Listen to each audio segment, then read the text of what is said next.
जय माँ इंद्राक्षी, जय अम्बे। इंद्राक्षी धाम में दर्शकों आप सभी का हम हार्दिक स्वागत करते हैं।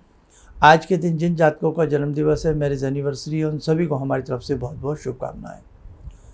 देखो साधकों, आज का जो हमारा ये कार्यक्रम है ये कुछ हाथ की रेखा पर है और उन रेखाओं पर है कि यदि ये रेखाएं आपकी हथेली में हैं तो आपके बच्चे वास्तव में बहुत कामयाब स्थिति में रहेंगे। और ये सब्जेक्ट ऐसा नहीं है किसी एक के लिए, सबके लिए। हर माता पिता अपने बच्चों को अच्छे से पढ़ाता है, अच्छे से लिखाता है, उसे विद्वान बनाना चाहता है, उसे जीवन में जीने लायक बहुत सुंदर स्थिति में पहुंचाना चाहता है, और ऐसा होना भी चाहिए। तो आज कुछ ऐसे सूत्र, ऐसे योग जो हर माता पिता के हाथ में करीब करीब होते हैं वो हम आपको बताएंगे, है ना। तो आइए पहले आज का पंचांग देखें। 29 जुलाई सन 2024 दिन सोमवार, संवत 2081, श्रावण मास, कृष्ण पक्ष, तिथि आज नवमी है, नक्षत्र भरणी, राहु काल 7:30 से 9, दिशा सूर्य पूर्व दिशा। अब देखिएगा वो योग कैसे होते हैं। जिन व्यक्तियों की हथेली की शनि रेखा और मस्तिष्क रेखा और हृदय रेखा बड़ी सुस्पष्ट होती है, 3 रेखाएं बड़ी सुस्पष्ट हों, तीनों रेखाओं में कहीं कोई कट ना हो, तो आप माने न माने भगवान की कोई दैवीय कृपा है, आपके कर्मों की कोई ऐसी अच्छी नेक चाल है कि आपकी संतान बहुत अच्छे से कामयाब होगी। अब वो रेखाएं 3 रेखाएं हैं, सभी जानते हैं, लेकिन आइए मैं आपको फिर समझा देता हूँ कि वो 3 रेखाएं कौन कौन सी होती हैं, आप थोड़ा सा समझें। देखें, इसमें पहली रेखा मैं आपको शनि रेखा दिखा रहा हूँ। ये हथेली के नीचे से शनि रेखा प्रारंभ होती है, ऊपर तक जाती है। ये शनि रेखा है, ये अच्छी होनी चाहिए दोनों हाथों में। अब इसके साथ साथ देखें मस्तिष्क रेखा। ये मस्तिष्क रेखा है जो आयु रेखा से लिपटी हुई रहती है करीब करीब। ये चंद्र पर्वत पर जा रही है और बिल्कुल निर्दोष रेखा हो, स्पष्ट हो, बाल जैसी महीन रेखा हो, ये स्पष्ट हो। इसके बाद देखें आपकी तीसरी रेखा, ये हृदय रेखा है, प्रेम प्रदायिनी रेखा भी इसको कहते हैं, हार्ट लाइन भी इसको कहते हैं। ये रेखा भी सबसे छोटी उंगली से निकलती है और ये मध्यमा और आपकी इंडेक्स तर्जनी उंगली की तरफ बढ़ती है। तो ये स्थिति भी अगर आपकी हथेली में ये रेखा भी अच्छी है तो ये भी आपके लिए बहुत अच्छा है। इसके साथ साथ संतान रेखा पर आ जाइए, चौथी रेखा और लगे हाथ देखिए आप, ये लिटिल फिंगर है। लिटिल फिंगर के नीचे ये आपकी मैरिज लाइन है और मैरिज लाइन पर ही जो ये खड़ी रेखाएं होती हैं, इन खड़ी रेखाओं का अध्ययन किया जाता है, इसी में से ये संतान रेखाएं आपकी उत्पन्न होती हैं। चलिए, ये बात तो ये हुई। ये संतान रेखाएं यदि किसी भी व्यक्ति के हाथ में स्पष्ट हों, चीड़ झीड़ ना हो, कटी फटी ना हो, मैरिज लाइन भी अच्छे से अपना रूप दिखाती हो, और साथ में 3 रेखाएं जो मैंने और अन्य बताई हैं, आपकी शनि रेखा, हृदय रेखा और मस्तिष्क रेखा, ये तीनों रेखाएं भी स्पष्ट हों और हथेली गुलाबी रंग की आभा लिए हो, गुलाबी रंग की आभा आपकी हथेली में हो, आप माने न माने आपकी संतान दैवीय कृपा से, आपके शुभ कर्मों से आपकी संतान बहुत लायक बनेगी। हर व्यक्ति अपनी संतान को लास्ट स्टेज तक मेहनत करता रहता है अपने बच्चों के लिए। ज़िंदगी घिस भी जाए, कुछ भी हो जाए, हम कुछ खाएं ना खाएं, हम कुछ पहने ना पहने, लेकिन हमारी संतान उत्तम रहे, हर माता पिता भरसक प्रयास करता है। लेकिन कई बार बच्चे भी मन तोड़ देते हैं, उस हिसाब से पढ़ते नहीं, उस हिसाब से सीरियसनेस अपने जीवन में नहीं लाते। लेकिन हथेली की चुनिंदा रेखाओं की पहचान मैंने बताई है।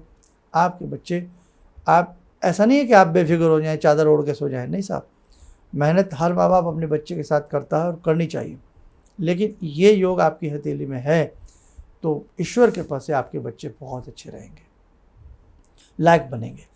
कोई बच्चों को डॉक्टर बनाना चाहता है, कोई इंजीनियर बनाना चाहता है, कोई कलेक्टर बनाना चाहता है, कोई कुछ बनाना चाहता है। सबके अपने अपने छोटे छोटे ख्वाब होते हैं अपने बच्चों को लेकर के, और बहुत खुश होते हैं वो माता पिता जब उनके बच्चे उस प्रकार की ज़िंदगी जीते हैं, उस प्रकार का रिज़ल्ट उन बच्चों का आता है। माता पिता की गर्व से सीना चौड़ा हो जाता है कि आज हमारा बच्चा ये बन गया, आज हमारा बच्चा नीट क्लियर कर गया, आज हमारा बच्चा डॉक्टर बना, आज हमारा बच्चा इंजीनियर बना, आज हमारे बच्चे की बहुत अच्छे से इतने लोगों ने प्रशंसा की, है ना। तो भाई माता पिता से ज़्यादा खुश कौन हो सकता है अपने बच्चों के लेकर के। तो कहने का भाव, बच्चों अगर मेरी बात सुन रहे हो तो आपका बहुत बड़ा कर्तव्य बनता है कि आपके माता पिता आपको किस तरह से पढ़ाते हैं, कैसे लिखाते हैं, सारी चीज़ें अपनी ज़िंदगी की माता पिता आपके ऊपर दांव पे लगा देते हैं। आपको शायद मालूम नहीं कि जो चीज़ें खाने का शौक़ कभी आपके पापा को था, वो अपना शौक़ भूल जाते हैं। जो अच्छी चीज़ें खाने का या जो भी चीज़ें खाने का माताजी को शौक़ था, मम्मी को शौक़ था, मम्मी भूल जाती है। अब जो रसोई बनती है ना, जो खाना बनता है, वो आपकी खुशी के लिए बनता है। अगर पिता बाज़ार भी जा रहे होते हैं ना, तो वो पूछते हैं भाई क्या लाएं, तो माँ का एक ही आंसर होता है कि वो लाना जो इस बेटी को पसंद है, वो लाना जो मेरे इस बेटे को पसंद है। मतलब जो बच्चों को पसंद है वो लाना, ना मेरी पसंद का लाना और ना अपनी पसंद का लाना। देखो कमाल की बात, वो रसोई डाइवर्ट हो जाती है बच्चों की खुशी के लिए, है ना। तो माता पिता कितना बड़ा त्याग कर देते हैं, अपने खान पीन को भी वो छोड़ देते हैं आपके लिए, सिर्फ आपके लिए, कि आपको जो पसंद है आज वो बनेगा, आज वो बनाया जाएगा। और ऐसी वो आज रोज़ होती है। और किस प्रकार से घर है, तो बच्चों की बहुत सारी चीज़ें जो होती हैं बच्चों के ऊपर चली जाती हैं। इसलिए बेटे, आपको मालूम नहीं है कि आपके पिताजी कितनी मेहनत करते हैं आपके लिए, आपकी माँ कितनी मेहनत करती है आपके लिए। आपके जीवन का कोई भी ऐसा क्षण नहीं है जिसमें माता पिता, आपकी मम्मी, आपके पिता आपके लिए खड़े नहीं होते हैं, है ना। आपका दर्द आपका नहीं इतना होता जितना आपका दर्द आपके मम्मी पापा का हो जाता। आपको तनिक सी चोट नहीं लगती, लेकिन आपकी माता पिता रो पड़ते हैं। आप भले ही चाहे हंसते रहें, लेकिन आपके मम्मी पापा यकीन, नहीं नहीं नहीं साहब दवाई लगाइए, मम्मी को नहीं, मम्मी कुछ नहीं हुआ, नहीं बेटा लगाओ। तो माँ और पिता, ध्यान रखना, किसी की बातों में मत आना। कोई संसार का इतना सच्चा मित्र नहीं हो सकता आपका जितने आपके माता पिता हैं। कोई ऐसा गाइड आपका नहीं हो सकता जो गाइड आपकी मम्मी, आपके पापा आपके बन सकते हैं। इसलिए बेटे, संसार के किसी नेटवर्क में मत फंसना। आपके मम्मी पापा आपके लिए सर्वोपरि हैं।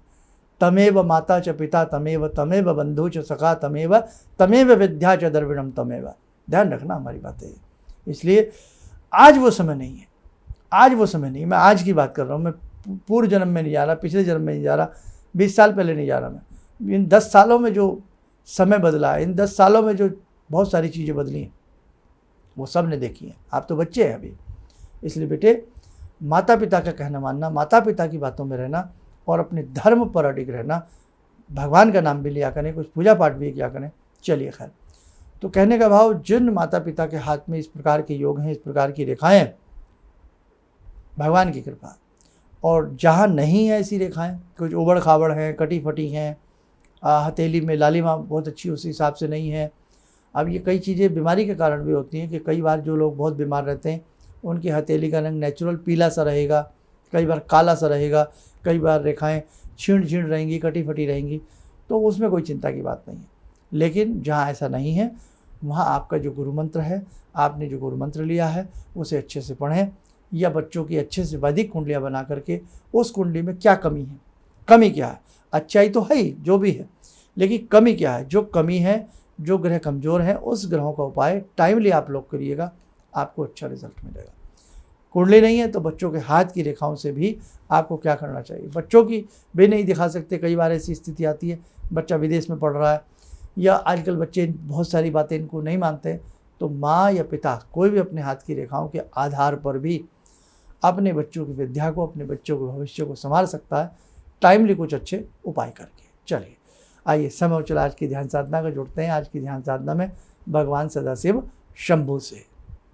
ओम आत्मा त्वं गिरिजामति सहचरा प्राणा शरीरं गृहं पूजा ते विषयोपभोग रचना निद्रा समाधिस्थिते संचारा पदयो प्रदक्षिण विदेः श्रोत्राणि सर्वागिरो यद्यात् कर्म करोमि तद्दखिलं शम्भोस्तवाराधनम् चन्द्रोद्भासितशेखरे स्मर हरे गंगाधरे शंकरे सर्पे भूषितकण्ठकर्णविवरे नेतृत्वे स्वानरे दन्ते त्वकृतसुन्दरां वरदरे त्रैलोक्यसारे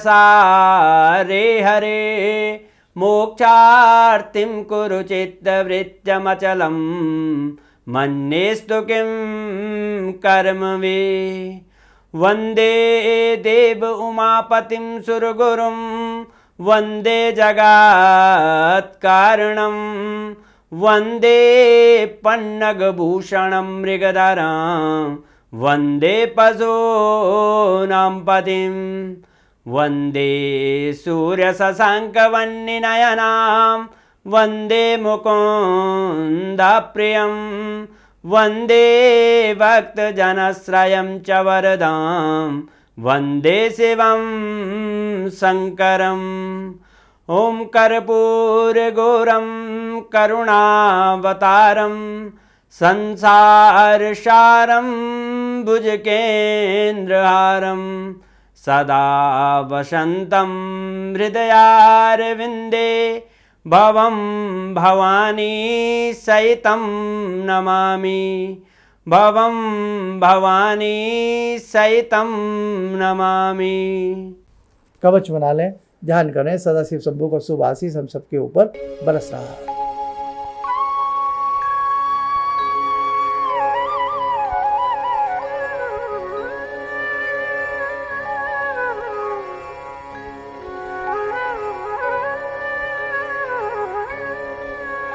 ओम बोलते हुए नेत्र खोलें सामान्य रूप से। देखो साधकों, आने वाले समय में आपको और हमें मिलकर बहुत कुछ करना है। आप बहुत कुछ कर सकते हैं, बहुत कुछ कर सकते हैं। वास्तव में आप परेशान मत होइएगा किसी भी बात को लेकर के। ऐसे ऐसे उपचार हैं, ऐसे ऐसे तरीके हैं जो ऋषि मुनियों ने बताए हैं, जिन्हें करके हम अपने जीवन को खुशहाल बना सकते हैं, अच्छा बना सकते हैं। आने वाले समय में और बहुत सारी जानकारी हम आपको देने वाले हैं। आप स्वस्थ रहें, सुखी रहें। इन्हीं शुभकामनाओं के साथ हम अपनी वाणी को विराम देते हैं। जय जय अम्बे। भगवान से जुड़ो, और भगवान से जुड़ने का जरिया आपने बताया, बहुत अच्छा लगा, बहुत धन्यवाद। और सनातन धर्म को जिंदा रखने के लिए आप जो प्रयास कर रहे हैं बहुत सराहनीय है। हम लोग को मौका मिला है, हम लोग भाग्यशाली हैं जो आपके करीब आने का हम लोग को मौका मिला है। किसी भी समस्या के समाधान के लिए मिले प्रसिद्ध हस्तरेखा एवं वास्तु विशेषज्ञ प्रोफेसर धर्मेंद्र शर्मा जी से। नोट: शिविर में भाग लेने हेतु एवं व्यक्तिगत रूप से मिलने के लिए कॉल करने का समय सुबह 10 बजे से शाम 6 बजे तक। हमारे विभिन्न ज्ञानवर्धक कार्यक्रम देखने के लिए आप हमें अभी सब्सक्राइब करें, बेल आइकन को प्रेस करें ताकि आप देख सकें हमारा कार्यक्रम सबसे पहले। और अधिक जानकारी के लिए फेसबुक पेज को लाइक करना न भूलें।